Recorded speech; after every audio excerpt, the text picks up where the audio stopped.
क्यों भैया? तुम राम की पूजा कर रहे हो और पराई औरत के चक्कर में पड़े हो, तो राम की पूजा सफल होगी? उत्तर दो मेरी मां।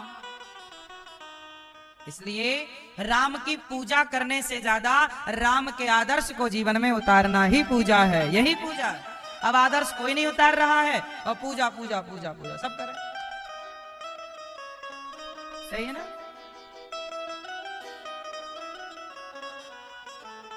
इसलिए कहता हूं, राम का हर निर्णय हमारा और आपका डिसीजन है। एक अच्छा मैं आपको अच्छा इंसान बनाने की बात कर रहा हूं। यदि आपने ठान लिया है कि आपको एक अच्छा शैतान बनना है, तो फिर मेरी कोई भी बात आपके लिए नहीं है। मेरी हर बात उसके लिए है जो ये अंदर से ठान ले कि मुझे एक अच्छा इंसान बनना है, चाहे वो पुरुष हो या स्त्री। ये उसके लिए मेरी बातें हैं। यदि आपको शैतान बनना है तो आप फिर मुझे ढोंगी पाखंडी समझ लेंगे, अरे तो बातें हैं, कोई बात नहीं। राम के सामने रावण राम को गाली देता था, कृष्ण के सामने शिशुपाल कृष्ण को गाली देता था। जो ईश्वर को नहीं समझ पाए ऐसे लोग तब भी थे जब स्वयं भगवान थे। राम के समय भी ऐसे लोग थे जो राम को नहीं समझ पाए, कृष्ण के समय भी ऐसे लोग थे जो कृष्ण को नहीं समझ पाए, तो आज भी ऐसे लोग हैं जो राम कृष्ण को नहीं समझ पाए। इसमें आश्चर्य क्या है? राम के सामने ना गाली देता था रावण और कृष्ण के सामने ना गाली देता था शिशुपाल, तो आज भी कोई कृष्ण को गाली दे तो इसमें आश्चर्य क्या है? गाली देने वाले तो तब भी थे जब श्री कृष्ण मौजूद थे, बोलो हाँ। इसलिए मेरी मां, संसार को मैं नहीं समझा पाऊंगा, जितना समझा पा रहा हूं आपको समझा रहा हूं। समझ जाओ तो ठीक है, वरना कोई बात नहीं। इसलिए कहता हूं, ये दास अनिरुद्ध जो कहता है वो आपके हित भले के लिए कहता है। हाँ, ऐसे भगवान को हम नमस्कार करते। यम प्रव्रजन्त मनुपेतमपेत कृत्यम द्वैपायनो विरह कातर आजुहाव पुत्रेति तन्मयतया तरवोभिनेदुस् तम सर्वभूत हृदयं मुनिमानतोऽस्मि। सुखदेव भगवान को प्रणाम किया भागवत जी में। 88,000 संत बैठे हैं और सूत जी आए। सूत जी का स्वागत सौनकादि ऋषियों ने कहा और कहा, देखो भागवत कहाँ शुरू हुई? 88,000 ऋषियों के बीच में सूत जी, सब सौनकादि ऋषियों ने सूत जी का वंदन किया, खड़े होकर कहा आपकी जय हो। सूत जी को आसन दिया। सौनकादि ऋषियों ने कहा कि बताओ हमारा कल्याण कैसे हो, कथा सुनाइए आप।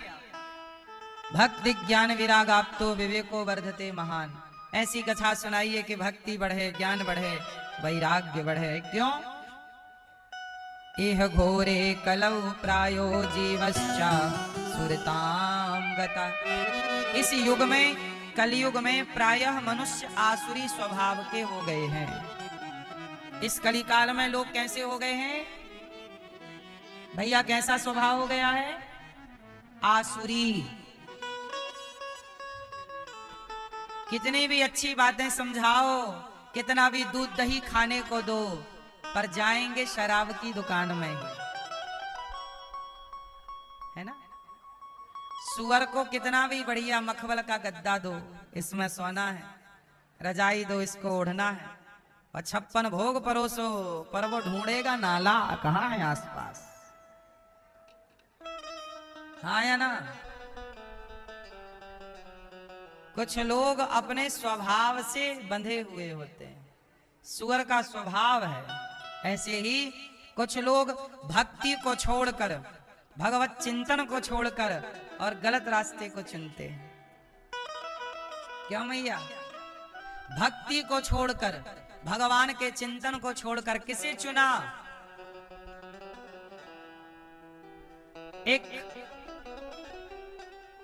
एक गांव से 2 बच्चे वृंदावन के लिए निकले। बच्चे मतलब जवान लड़के थे, 25-25 साल के थे, 25-30 साल के बीच की उम्र थी, दोनों जवान। दानव के अंदर भक्ति का रंग लग गया। दानव मित्र थे, दोस्त थे। चलो वृंदावन चलते हैं। उस जमाने की बात थी जब ट्रेन व्रेन नहीं चलती थी, रास्ते कच्चे हुआ करते थे, पर दोनों का जुनून था चलो वृंदावन चलते हैं, भगवान का दर्शन करेंगे, प्रेम से भगवान की भक्ति करेंगे। दोनों चले। चलते चलते चलते चलते कई दिन हो गए। रास्ते में रुक जाते, खा पी लेते, फिर आगे चलते। अब वो वृंदावन के बिल्कुल पास आ गए, मतलब ये समझ लो कि 10 किलोमीटर दूर, बिहारी जी के मंदिर से 10 किलोमीटर दूर। हो गई थी रात, पानी भी थोड़ा गिर गया था, मौसम बदल रहा था, दोनों भीग गए। पर दोनों बोले कि सुनो 10 किलोमीटर बचा है, रात हो गई है, अब चलो तो सवेरे की मंगला आरती मिल जाएगी बिहारी जी। अब ना रुको, सवेरे का दर्शन हो जाएगा, आए अपन लोग हैं। कि तभी वहां एक गांव में लोग बैठे, अलाव जलाए, आग जलाए बैठे, और वहां एक नचनिया मस्त सुंदर नाच रही थी। तो दोनों दोस्तों ने सोचा कि यार थोड़ा यहाँ बैठ जाते हैं, ठंडी लग रही है, थोड़ा आग सेक लेते हैं, और ये नाच रही है थोड़ा देख लेते हैं। तो एक ने कहा यार हम तो भगवान का दर्शन करने आए हैं, ये नाच रही है, हम इसका दर्शन करने थोड़ी आए हैं। एक ने कहा एक काम करो, रात यहीं रुक जाते हैं, सवेरे तो चल नहीं है। बोला नहीं नहीं, मंगला आरती निकल जाएगी सवेरे की। हाँ चलो, सवेरे की आरती मिल जाएगी अपने को, दर्शन सवेरे 4 बजे का दर्शन हो जाएगा भगवान जी, चलो। बोले नहीं, आज ठंडी है, तबीयत खराब हो जाएगी, कपड़े भी गीले हैं, चलो कपड़े बदल लेते हैं, और आज यहीं मिल गई है आग वाग, बढ़िया सेको, और ये रात भर नाचेगी, जरा इसके संग ठुमका उमका लगाएंगे अपन, चलो। एक बोला नहीं तू बैठ, एक बोला मैं तो बैठूंगा, मेरी हिम्मत नहीं आगे जाने की, ये बहुत सुंदर नाच रही है। दूसरा बोला मैं चला। अब ध्यान से सुनना, एक बैठा रहा नचनिया के सामने, उसका नाच देखता रहा, और दूसरा चला और आ गया सवेरे सवेरे मंगल आरती में, ठिठुरता हुआ आया बिहारी जी के सामने, और बिहारी जी का दर्शन, जैसे ही बिहारी जी के पास आया, उसके मन में भाव बदल गया। उसको लगा यार क्यों आ गया, मैं भी वहीं बैठता तो बढ़िया उसका नाच गाना देखता, सेकता, बढ़िया कितना मस्त नाच रही थी, कितनी सुंदर थी वो। अब ये उस सुंदरी का स्मरण करने लग गया। वो खड़ा किसके सामने है? भगवान जी के सामने, बिहारी जी के सामने। वो चिंतन किसका कर रहा? उसके गाल कितने सुंदर थे, उसके बाल कितना अच्छा नाच रही थी, पतली कमर थी, उसका ध्यान कर रहा है, नचनिया का। और वो जो नचनिया के सामने बैठा था, वो धिक्कार रहा है अपने भाग्य, हे भगवान मैं कितना अभागा पापी हूं कि आया था भगवान के लिए, और यहाँ एक चमड़ी की सुंदरता में उलझ गया। वो बैठा नचनिया के सामने, और उसका ध्यान बिहारी जी में है, और जो बिहारी जी पहुंच गया उसका ध्यान उस नचनिया में है। संयोग देखो कि दोनों की मृत्यु हो गई, दोनों मर गए। और जब दोनों मरे तो दोनों का हिसाब यमराज जी ने किया। दोनों एक साथ ही लगभग मृत्यु हुई। यमराज जी के पास दोनों गए, यमराज जी ने खाता वही टटोला, तो कहा कि जो मंदिर में खड़ा था इसे नरक जाना पड़ेगा, और जो नचनिया के सामने था उसे स्वर्ग, उसे वैकुंठ भेजो। तो उसने, जो भगवान के सामने मरा, उसने कहा यमराज जी ये तो निर्णय गलत है आपका, मैं तो मंदिर में मरा हूं, भगवान के आगे मरा हूं, मुझे तो वैकुंठ मिलना चाहिए।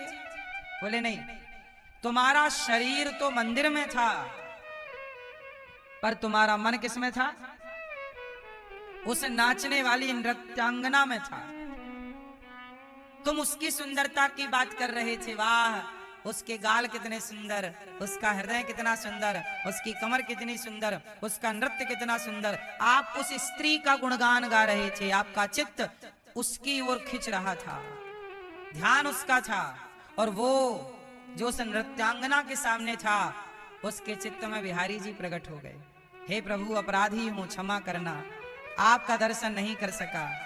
भगवान की छवि उसके चित्त में बसी थी, इसका मतलब ये हुआ कि शरीर कहाँ है इससे कोई फर्क नहीं पड़ता, मन कहाँ है इससे फर्क पड़ता है। इसलिए घर में रहकर भी आप दुनिया के किसी कोने में रहिए, पर अपना मन भगवान में रखिएगा, क्योंकि तन की प्रधानता नहीं है कि तन कहाँ है, प्रधानता किसकी है? किसकी? मन के हारे हार है, मन के जीते जीत, मन ही मिलावत राम से, मन ही करत फजीत। इसलिए मन की गति है अटपटी, झटपट लखे न कोय, मन की जब खटपट मिटे तो झटपट दर्शन होए। इसलिए कहता हूं मन को भगवान से जोड़ करके रखिएगा। ऐसी कथा सुनाइए कि भक्ति बढ़ जाए। इस घोर कलयुग में प्रायः लोग आसुरी स्वभाव के हो गए हैं, न तन को लगाते भगवान में, न मन को लगाते। आप कुछ तो लगाओ, किसी तरह तो अपना कल्याण करो। सौनक आदि ऋषियों ने कहा हमें ऐसी कथा सुनाइए जिससे कृष्ण की प्राप्ति हो जाए। अच्छा बताओ, भगवान की प्राप्ति का उपाय क्या है इस कलयुग में? हाँ बताओ, भगवान की प्राप्ति का उपाय क्या है? कैसे भगवान मिलेंगे इस कलिकाल में? भैया मैया मैया क्या बोलती तू? भगवान की प्राप्ति का साधन क्या, कैसे मिलते हैं भगवान? आप जरा हमें उपाय बताओ, हम वही करेंगे जो आप बताओगे। मैया क्या करें कि भगवान मिले, बताओ। भक्ति,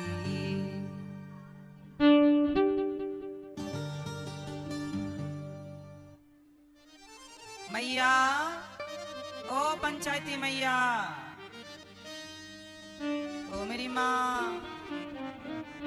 मैया ने एक झोला कथा सुन ली।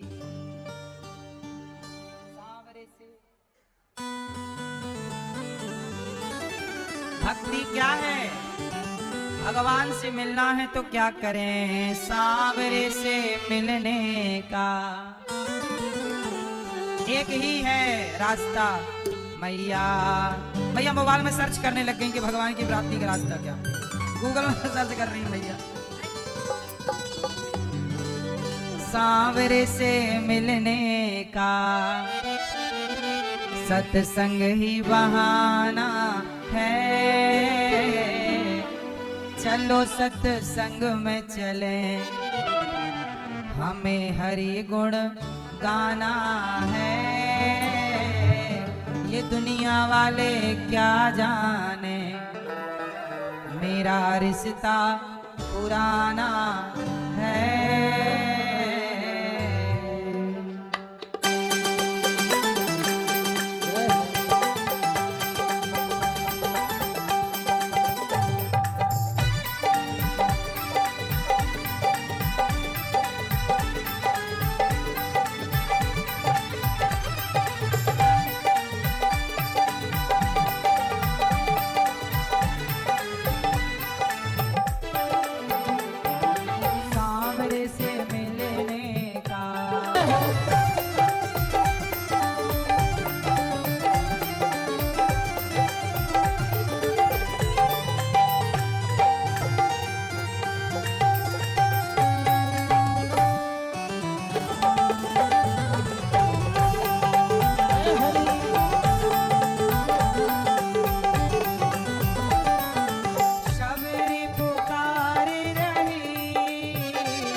शबरी माँ कह रही है रघुनंदन आओ, खट्टे मीठे बेरों का, खट्टे मीठे बेरों का तुम्हें लगाना है।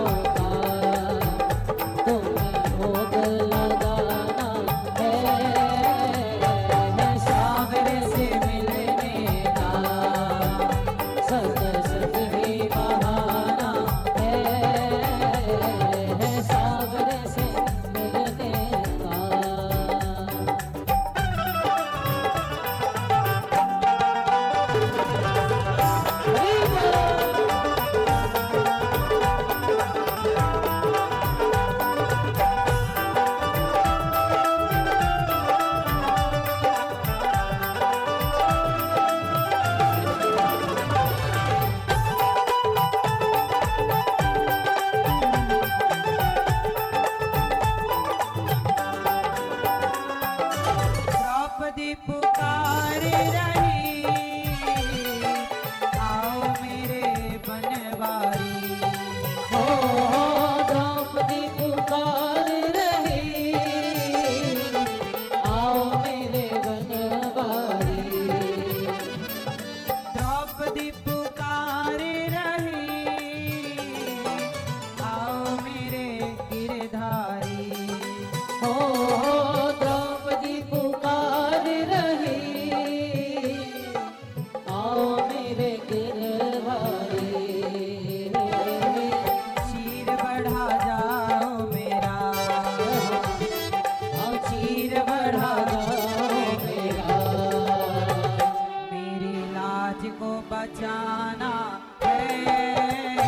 आओ चीर बढ़ा जाओ मेरा, ओ मेरी लाज को बचाना है। सागर से मिलने का सत्संग ही बहाना है। सागर से मिलने का।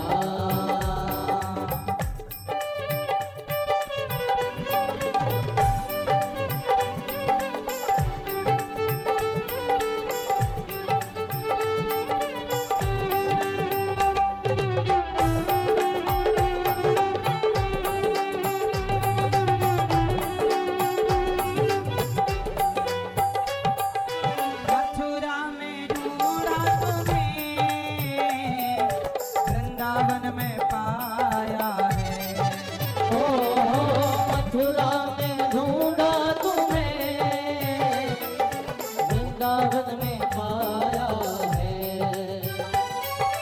मथुरा में ढूंढा तुम्हें, वृंदावन में पाया है। ओ मथुरा में ढूंढा तुम्हें, वृंदावन में पाया है।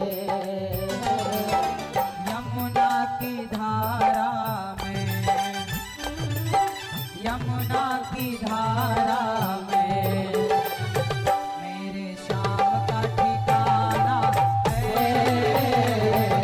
यमुना की धारा में, ओ मेरे श्याम का ठिकाना है। सावर से मिलने का सत्संग ही बहाना है। सावर से मिलने का सत्संग ही बहाना है। ओ सावने से मिलने का सत्संग ही बहाना है।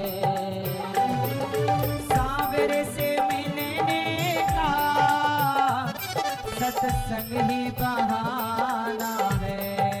हो सावने से मिलने का सत्संग ही बहाना है।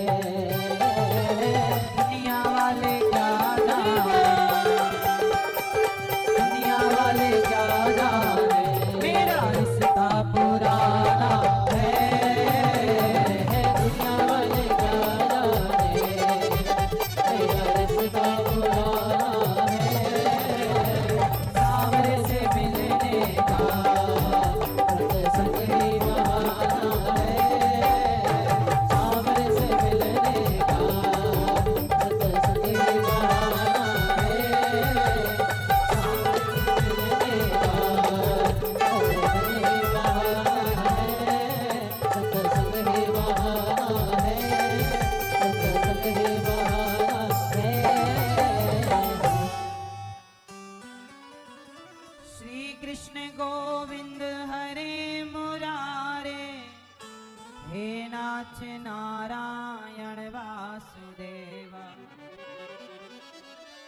श्री कृष्ण गोविंद हरे मुरारे, हे नाथ नारायण वासुदेवा, श्री कृष्ण गोविंद हरे मुरारे, हे नाथ नारायण वासुदेवा।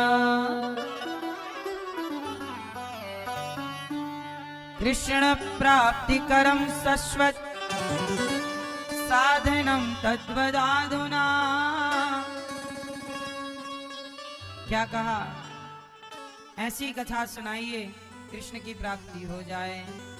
प्रीति शौनक चित्ते ते यतो वच्मि विचार्य चा, सर्व सिद्धांत निष्पन्नम संसार भयनाशनम्। काल प्याल मुखग्रास त्रास निर्णास हे तवे, श्रीमद् भागवतं शास्त्रं कलौ कीरेण भासितम्। आपको हम कथा का सार सुनाते हैं। सूत जी ने कहा, एक बार देवताओं ने भी भागवत सुनने का प्लान किया। देवताओं के राजा अमृत लेकर के आ गए। सुखदेव जी से कहा, ये अमृत आप ले लो। कौन सा अमृत ले लो? कौन सा अमृत? स्वर्ग का अमृत आप ले लो और कथा का अमृत आप हमें दे दो। कौन सा ले लो, कौन सा दे दो? स्वर्ग का अमृत आप परीक्षित को पिला दो, इंद्र ने कहा। और ये जो कथा आप परीक्षित सुन रहे हैं, कथा का अमृत, ये हमें पिलाओ। एवं विनिमये जाते सुधाराज्ञा प्रपीयताम्, प्रपास्यामो वयं सर्वे श्रीमद्भागवतामृतम्।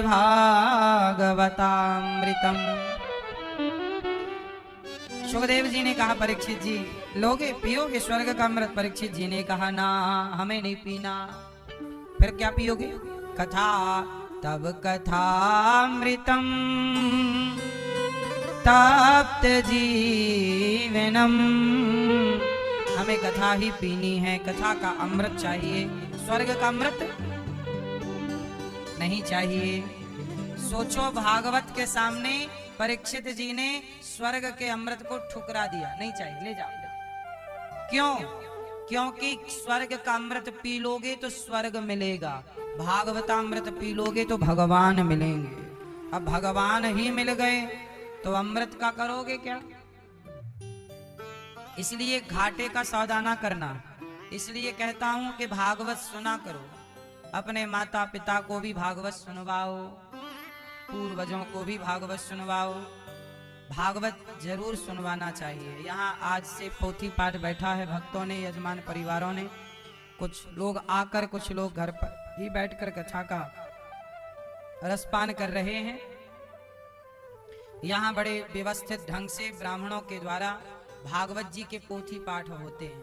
आप भी अपने पितरों के लिए भागवत जी का अनुष्ठान करा सकते हैं और अपने कल्याण के लिए ये सब कार्य, अभी आगामी भागवत जी के पोथी पाठ होंगे तो आप भी अपने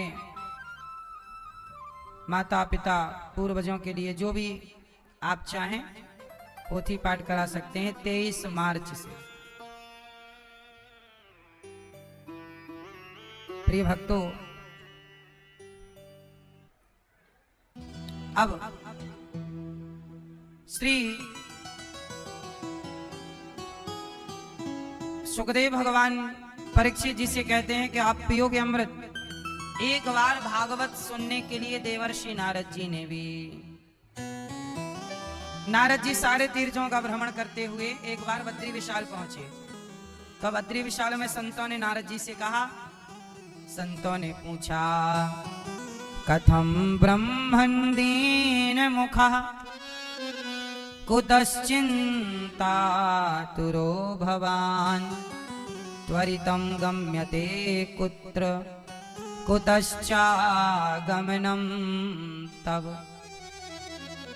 नारद जी से पूछा, परेशान, नारद जी भागे जा रहे हैं, परेशान हैं, संतों ने कहा क्यों भाई क्या हुआ? कथम ब्रह्मन दीन मुखा, ये मुख आपका कैसा हो गया उदास? नारद जी ने कहा मैंने सारे तीर्थों का भ्रमण किया। अहम तू पृथ्वीम यातो ज्ञात्वा सर्वोत्तमामिति पुष्करम चा प्रयागम चा काशीम गोदावरीम तथा हरे क्षेत्रम कुरुक्षेत्रम श्रीरंगम सेतु बंधनम।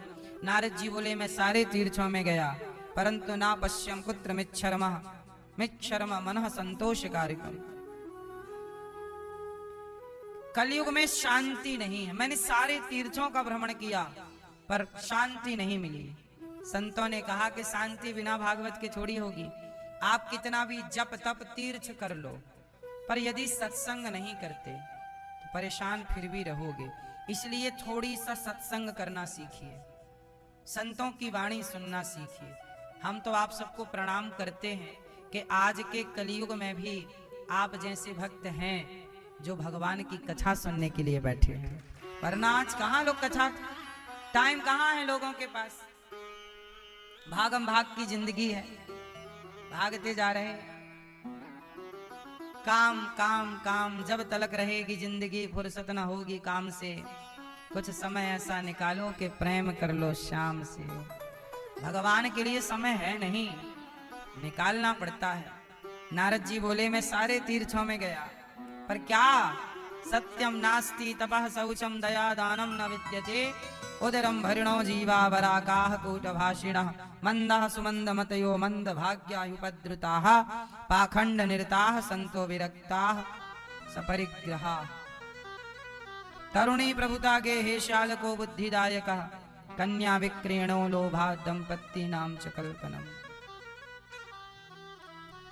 न योगी न विशुद्धो वा न ज्ञानी सत्क्रियो नरः। कलयुग है, कलयुग में क्या है? सत्यम नास्ति। कलयुग में किस चीज की कमी है? सत्य की। सत्य नहीं बोलते लोग। दिन भर में 50 झूठ बोलेंगे और 2 सच बोल देंगे तो डिंडोरा पीटेंगे हम बहुत बड़े सत्यवादी हैं, और जो झूठ बोला उसकी कोई गिनती नहीं। सत्यम नास्ति। इसलिए कहता हूं कि झूठा जीवन ना जिया करो, बिंदास सच के संग रहा करो। सच बोलने में आनाकानी नहीं किया करो, सच बोल देना चाहिए। सच बोलने में कोई दिक्कत नहीं। सच नहीं बोल पाए इसलिए महाभारत हो गया। भीष्म पितामह चुप रह गए। बोलो हाँ, चुप रहना अच्छी बात है पर वहां चुप रहना पाप है जहां बोलने की जरूरत है। पितामह को बोलना था ना, दुशासन को 2 थप्पड़ जमाना था, कपड़े उतारता, ले नहीं बोले, नहीं एक्शन लिया। महाभारत, जहां बोलना है वहां जरूर बोलिए और जहां नहीं बोलना वहां मत बोलिए। आप उल्टा करते हैं, जहां नहीं बोलना वहां कूद जाते हैं और जहां चुप रहना है वहां बोलते हैं, जहां बोलना है वहां मौन कर लेते हैं। कलयुग में उदरम भरणो जीवा। आजकल लोग केवल पेट भरने में लगे हुए हैं। धर्म कहां जा रहा है, सत्य कहां है, आपका जीवन कैसा है? इसलिए आपको थोड़ा सा ध्यान देना चाहिए अपने ऊपर। पैसा कमाना बुरा नहीं है पर जो रोटियां आप खा रहे हैं वो सच की हैं कि झूठ की हैं, मेहनत की है कि नहीं? क्यों? आप लोग जो पैसा कमाते हैं बताओ वो पैसा ईमानदारी का है कि बेईमानी का है? बोलो। जितना प्रॉफिट लेना चाहिए उतना ही ले रहे हैं कि लोग अंधाधुंध ले रहे हैं? बोलो। डॉक्टर को पता है कि ये दवाई 2 रुपए की है, डॉक्टर को पता है कि इलाज 1000 रुपए का हुआ पर बिल 10,000 का हो जाता है। सबके लिए हम नहीं बोल रहे पर ऐसा है। आपको नॉलेज नहीं है तो सामने वाला फायदा उठा लेता है कि इसको तो ज्ञान है नहीं, चलो। पर चलो हमें ज्ञान नहीं है, ईश्वर को तो ज्ञान है। जब ईश्वर हिसाब लेने बैठेगा तो कहां से दोगे ये 10,000 का हिसाब? इलाज तो तुमने 1000 रुपए का किया, दवाई अवाई दी वो तो इस रेट की थी। सामने वाला बुद्धू मिल गया, अनपढ़ मिल गया तो तुमने चूना लगा दिया। लेकिन छोड़ो, मेरे मालिक की दुकान में सब लोगों का खाता। आप कपड़ा खरीदने जाते हो, आपको पता ही नहीं होता कपड़ा किस रेट का है। 10 रुपए का है तो 100 रुपए का पकड़ा दिया। प्रॉफिट कमाना चाहिए। व्यापार करने बैठे हो, प्रॉफिट के बिना कैसे होगा? मुनाफा जरूर लीजिए, उचित मुनाफा लीजिए। पैसा ही तो चाहिए रोटी खाने के लिए, गृहस्थी चलाने, उतना ठीक है। आजकल लोग कमा रहे हैं, बताओ किसके लिए? बोलो जोर से। आजकल लोग पेट के नाम से कमा रहे हैं। पेट के लिए नहीं कमा रहे हैं, पेट भरने के लिए नहीं कमा रहे हैं, तिजोरियां भरने के लिए कमा रहे हैं। जिन बच्चों के लिए आप कमा रहे हैं, आपके मर जाने के बाद जिस आपने पाप करके, झूठ बोल के जो जमीन जायदाद बनाई, छल कपट करके घर बनाया, आपके मर जाने के बाद आपकी आने वाली पीढ़ी उस घर में आपकी फोटो भी नहीं लगाएगी। जिस घर के लिए आप मरते रहे, जिसके लिए आप पाप करते रहे। इसलिए साहब घर बनाओ, पैसा कमाओ ईमानदारी से, बच्चों को काबिल बनाओ। बेटा तुम भी ईमानदारी से कमाओ। सच बताओ, चिड़िया ईमानदारी से खाती है कि बेईमानी से? जोर से। क्या बेईमानी का खाना चिड़िया जानती है? शेर ईमानदारी का खाता है कि बेईमानी का? बोलो। अपना शिकार खुद करता है, कई बार शिकार के टाइम उसे चोट लग जाती है, मर भी जाता है शेर। ईमानदारी का हर योनि 84 लाख योनियां देखिएगा, सब ईमानदारी का खाते हैं। एक इंसान है जो बेईमानी का खाना चाहता है। किसी का 5000 रुपए ले लेता है तो लौटाने का नाम नहीं लेता। खुद बेईमानी कर रहा है, जैसे वो बस चोरी कैसे भी करके खाना चाहता है। ये क्या कमाए? बेईमानी से कमाए, बेईमानी से किया तो क्या? अरे ईमानदारी से कमाओ, खाओ, बेईमानी ना हो। पहले के लोग डरते थे बेईमानी करने से, ईश्वर को तो जवाब देना पड़ेगा। आजकल कोई बेईमानी करने से नहीं डरता। हाँ, हर जगह बेईमानी हो गई है। अच्छा ये बताओ, पढ़ा लिखा आदमी 50,000 1 लाख रुपया नौकरी पाने वाला आदमी रिश्वत उससे लेता है जो मजदूर है। सच बताओ, जो 1 लाख रुपए कमा रहा है वो व्यक्ति 1 लाख रुपए महीने का कमाने वाला रिश्वत उन लोगों से ले रहा है जो महीने के 8,000 10,000 12,000 कमा रहे हैं। बोलो सही है ये बात की गलत है? अब मुझे बताओ कि 10,000 रुपए महीना कमाने वाला 1 लाख रुपए महीना कमाने वाले को रिश्वत देता है, और 1 लाख रुपए कमाने वाला उस पैसे से जाकर अपने बच्चों को चॉकलेट टॉफी खिलाएगा, तो वो चॉकलेट टॉफी उनके बच्चों को पचेगी सही से? बोलो साहब, बद दुआएं ना कमाना, दुआएं कमाना। सरकार दे रही है लाख रुपए, 50,000, खुश रहो ना। 500 रुपए इससे, 1000 उससे, क्यों बेईमानी करनी? हमारे देश में ये भ्रष्टाचार ना हो तो कितना अच्छा हो, ईमानदारी से सब काम हो तो कितना अच्छा हो।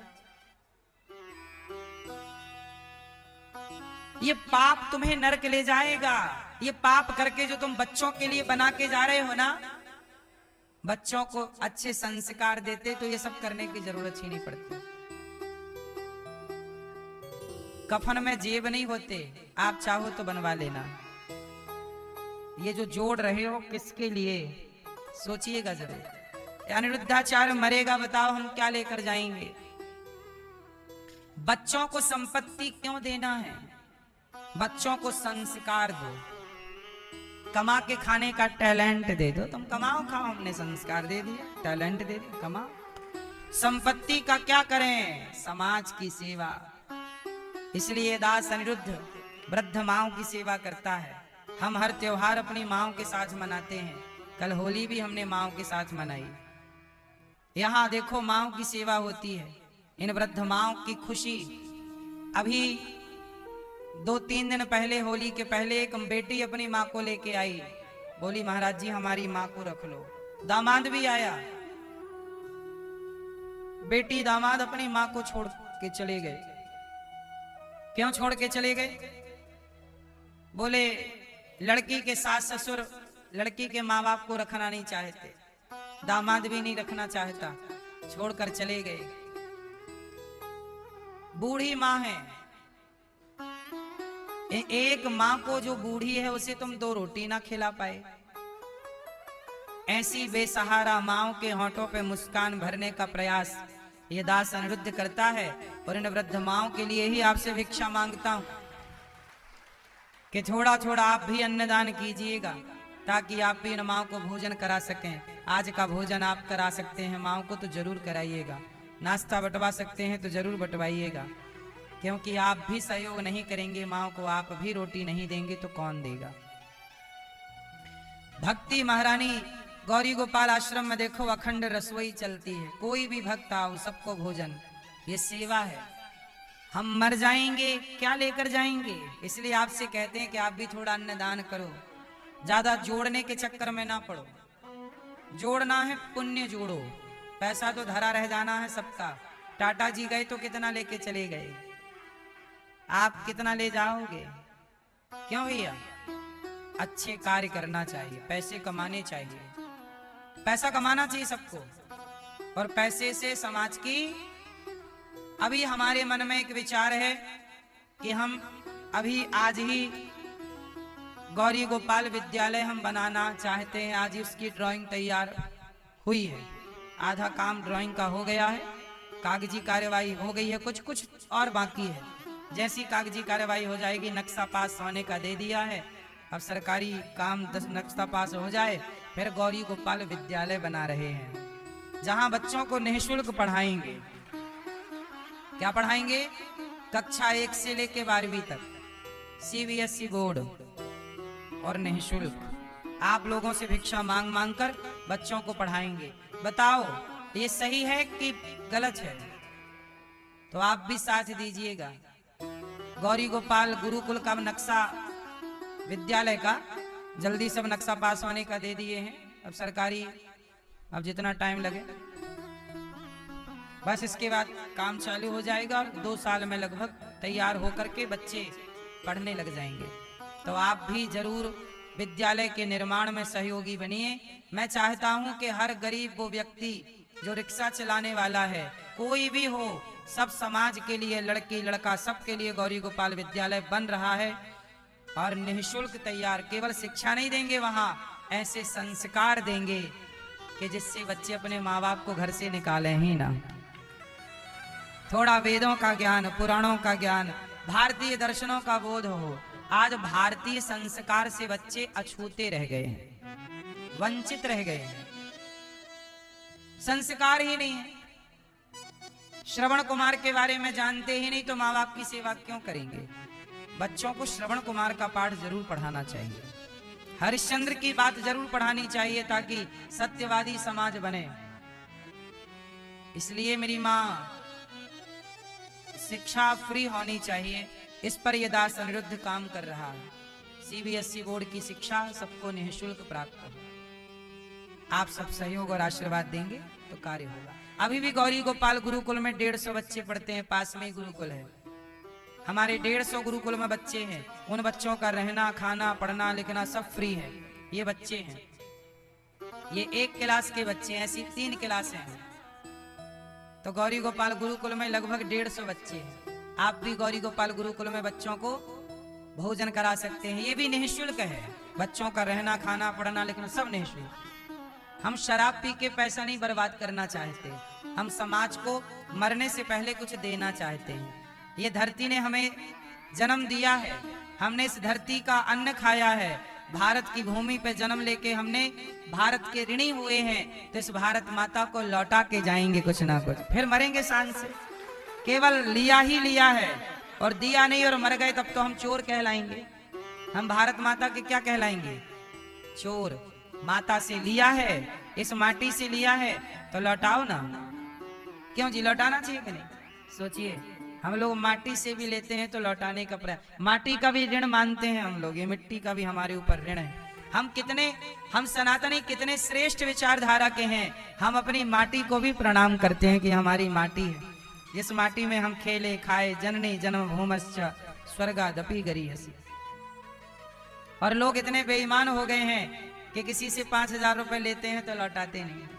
इतने बेईमान भी लोग, वो लोग ईमानदार हैं जो माटी का ऋण मानते हैं, और वो लोग बेईमान हैं जो इस माटी के ऋण को भूल गए हैं। क्यों भैया भूलना चाहिए? माता का ऋण, जन्म देने वाली माता और भारत माता, दोनों का ऋण सदा याद रखना चाहिए। हाँ या ना?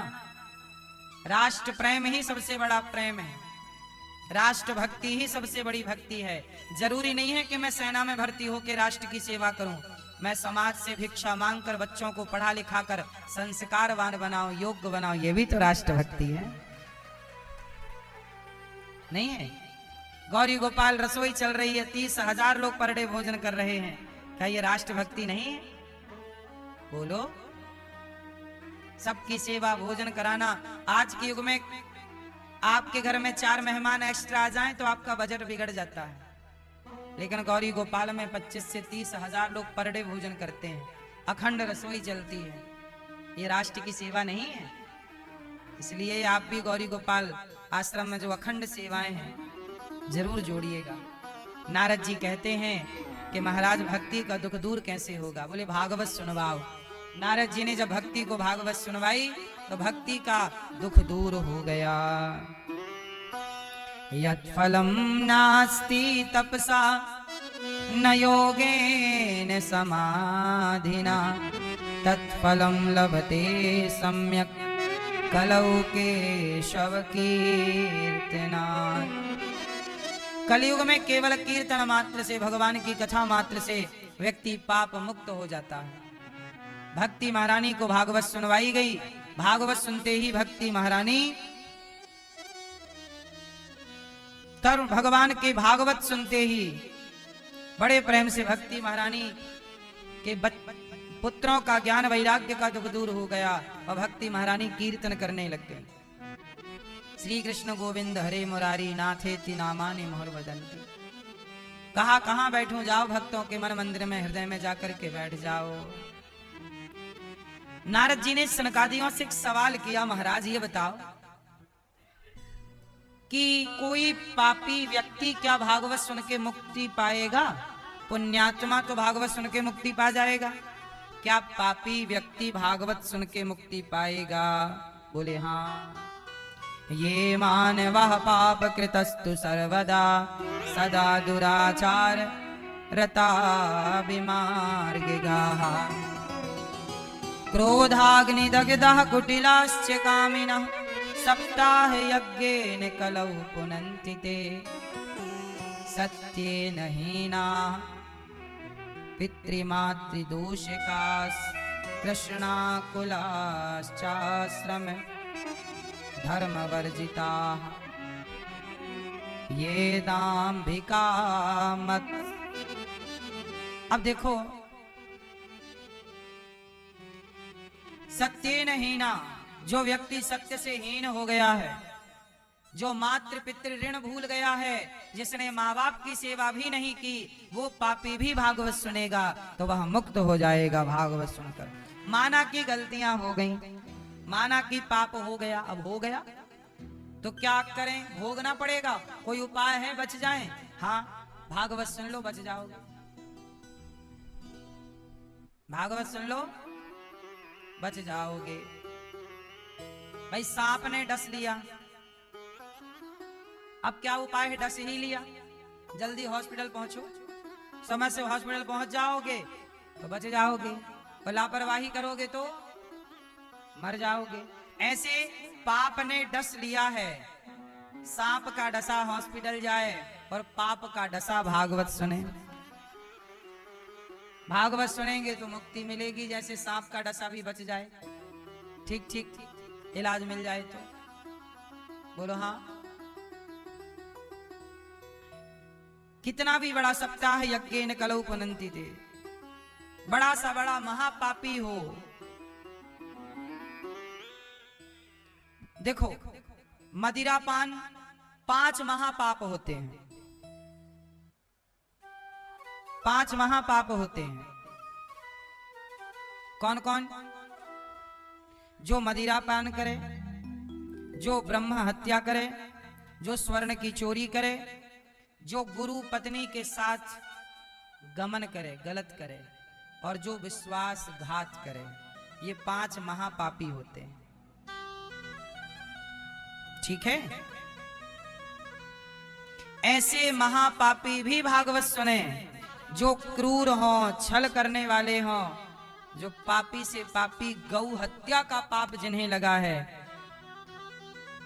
ऐसे व्यभिचारी, व्यभिचार किया है, पर स्त्री गमन करके पाप किया, कैसे भी पापी हो, सप्ताह यज्ञेन कलौ पुनन्ति थे, भागवत सुन के पवित्र हो जाएंगे।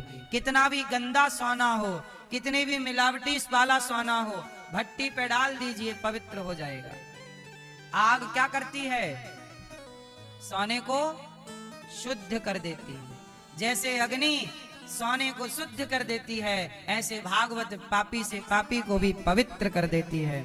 इसलिए भागवत जरूर सुनना चाहिए। इसलिए हम कहते हैं अपने माता पिता पितरों को भागवत जीते जी जरूर सुनवाओ।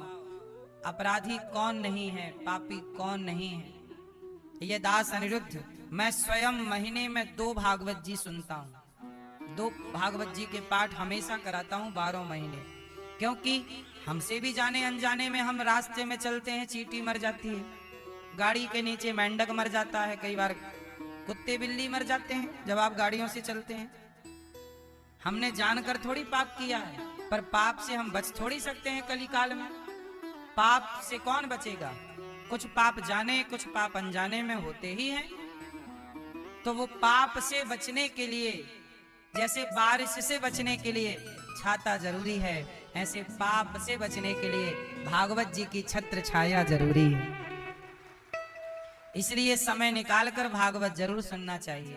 भागवत जी के पोथी पाठ जिन लोगों ने कराए हैं, आप सब बड़े साधुवाद के पात्र हैं। और अभी 23 मार्च को फिर होगा, आप भी करा सकते हैं। अब यहां पर नारद जी ने कहा, महाराज आपने कह तो दिया कि पापी तर जाएगा, पहले ये बताओ कोई पापी भागवत से तरा? बोले हाँ, एक पंडित जी थे, उनका नाम था आत्मदेव, उनकी पत्नी का नाम था धुंधली देवी। उनके कोई संतान नहीं थी, बड़ी पूजा पाठ जप तप किया, बेटा नहीं हुआ, लगा कि भगवान ने नहीं दिया।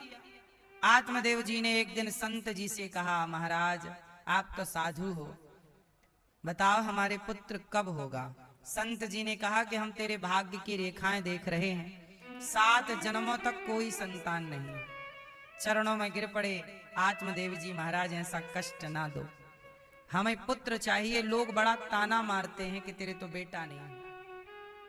धिक जीवितम प्रजाहीनम धिक ग्रहम चा प्रजा बिना, हम मर जाएंगे आपके चरणों में सिर पटक पटक के।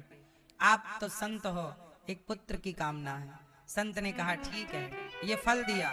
बोले पत्नी को खिला देना, पुत्र जरूर होगा। पर सुन, बेटे से सुख मिलता नहीं है, तू बेटा बेटा की जिद लिए बैठा है, बेटे से सुख नहीं मिलता। आप लोग कहते हैं ना बेटा हो जाएगा बड़े सुखी, अच्छा भगवान करे आपके खूब बेटा हो, हर साल एक बेटा हो, क्या दिक्कत है? लेकिन बेटों से सुख है नहीं। आप पड़े हो पीछे तो हम क्या करें, संसार की माया मैया ऐसे ही है। बेटों के लिए लोग मरते हैं, लेकिन बेटों से सुख है नहीं। क्या कहते हो आप? बोलो। बेटा राम जैसा भी हो जाए ना तुम्हारा, तो राम जैसे बेटे से सुख नहीं मिलेगा। दशरथ जी के बेटे थे तो राम, कहां सुख मिला? तड़प तड़प के मरना पड़ा। बोलो। कृष्ण जैसा बेटा था तो देवकी और वसुदेव जी का जेल में हथकड़ियां पड़ी हैं। कृष्ण जैसा बेटा पाकर भी माँ बाप को दुख है। राम जैसा बेटा पाके भी कौशल्या रो रही। कौशल्या माता जैसा दुख किस माता को मिला होगा बताइए? इसलिए बेटों से सुख की उम्मीद जो आप करते हैं, ये उम्मीद ही आपको दुख देती है। इसलिए कहता हूं भगवान करे आपके बच्चे हों, बेटा हो, पर उम्मीद बेटे से ना करिए। बेटे को पढ़ा लिखा के योग्य बना दो और पीछे पीछे क्यों भागना बच्चों के। बुढ़ापे में हमारा साथ देगा। बेटे का साथ क्यों चाहिए? जितना बेटे से उम्मीद है इतना भगवान से उम्मीद कर लो ना। बेटा साथ कहां दे रहे हैं? भगवान ही साथ देंगे। इसलिए पहले से माइंड सेट कर लो कि सहारा यहां से नहीं यहां से होना है। मीरा किसके सहारे रही? बेटे के कि भगवान के? आप लोग हो बेटे का सहारा, बेटे ले लो सहारा। सहारा, हाँ, मीराबाई को किसका सहारा? विवेकानंद जी को किसका सहारा? तुलसीदास जी को किसका सहारा? सूरदास जी को किसका सहारा? सबका सहारा कृष्ण है। बस आप बड़े महान हो, आपका सहारा बेटा है। जाओ बेटा बेटा करो।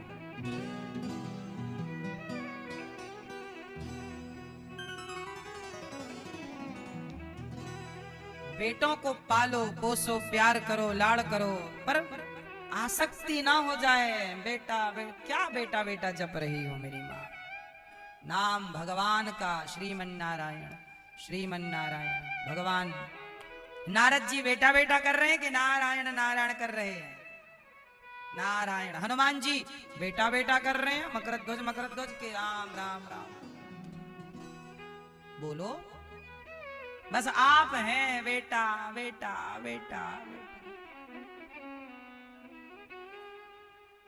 इसलिए मैया बेटा बेटा नहीं, कृष्ण कृष्ण श्रीमन्नारायण भगवान।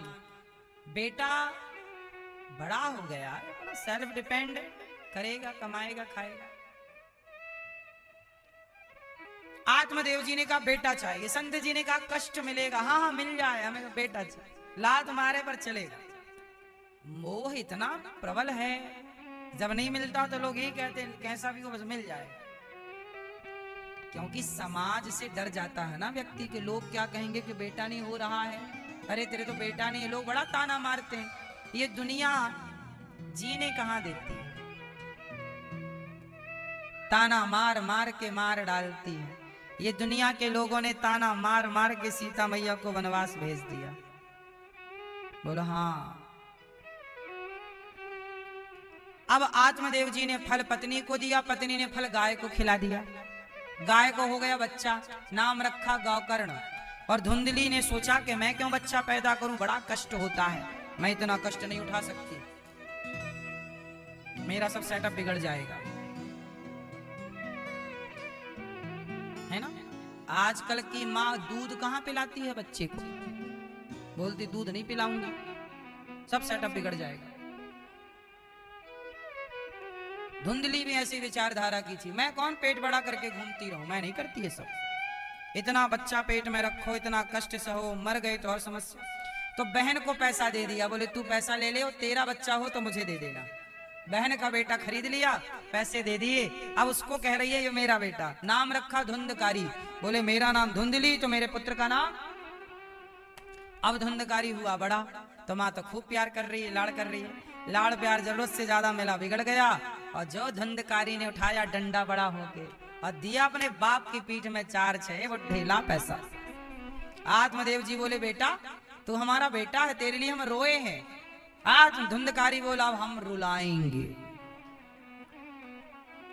जब नहीं था बेटा तो भी रो रहे थे बेटे के लिए, और मिल गया तो भी रो रहे। तुम्हें रोना था पुत्र से, इसलिए भगवान ने तुम्हें दिया ही नहीं था, लेकिन तुम तो होशियार चंद निकले, नहीं चाहिए, लो फिर भोगो। धुंधकारी ने मारा आत्मदेव जी को। तब गौकर्ण जी ने कहा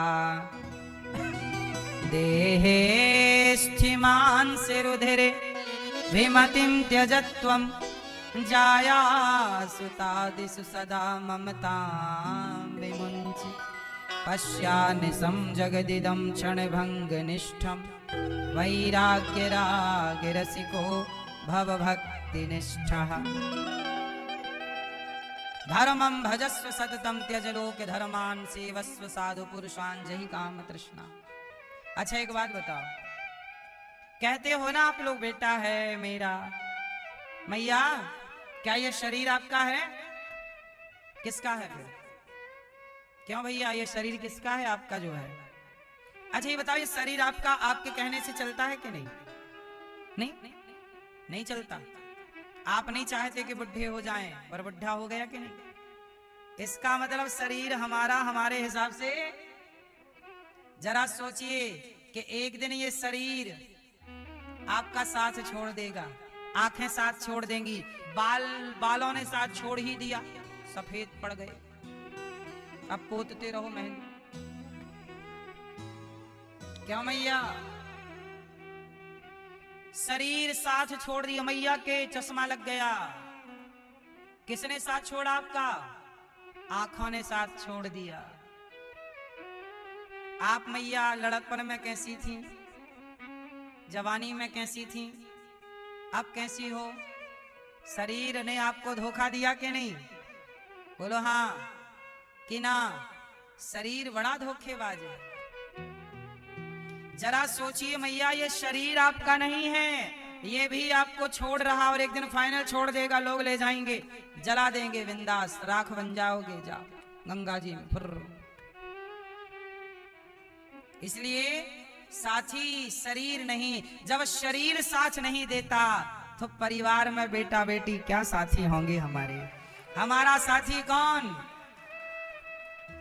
हमारा साथी हमारा बेटा कभी था ही नहीं, परिवार था ही नहीं, शरीर भी नहीं है। जब शरीर साथ नहीं देता तो हम किससे उम्मीद करें? तुम साथ दोगे?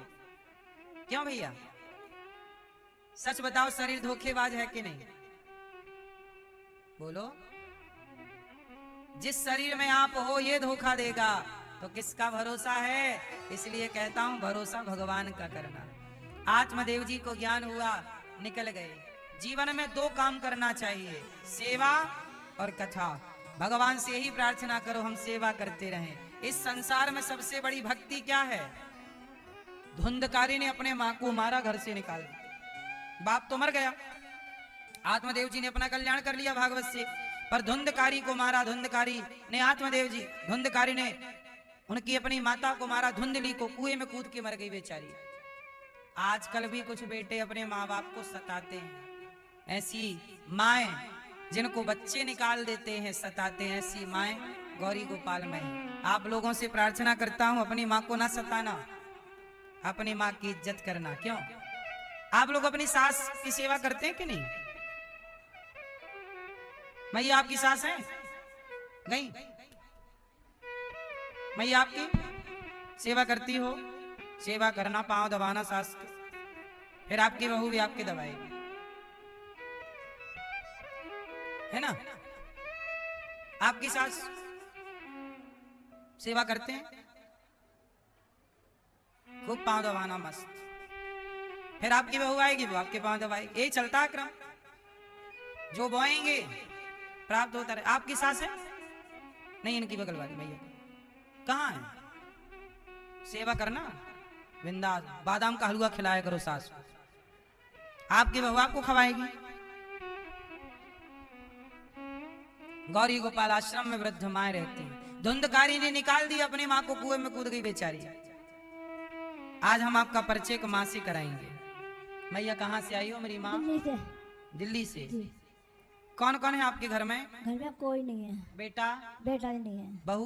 बहू कोई नहीं है। बेटी? नहीं। भाई? भाई नहीं है, भाई खत्म। देवर जेठ?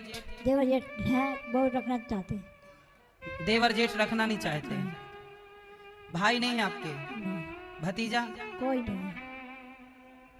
तो आप क्या करती थी पहले दिल्ली पहले में? काम करती थी, चौके बर्तन करती थी घर में। फिर मैं थक गई, हाथ पैर थक गए तो मैं निकल गई कथा देख देखते जहाँ। ये मैया का कोई बेटा बेटी नहीं है? बच्चे हुए ही नहीं? नहीं, पति हैं? पति खत्म हो गया, मैं आ गई थी जब खत्म हो गए थे। पति भी नहीं, बेटा भी नहीं, बेटी भी नहीं, बर्तन धुल करके अपना गुजारा करती थी। कोई सहारा जब नहीं था, कोई करने वाला नहीं, देवर जेठ के बच्चे।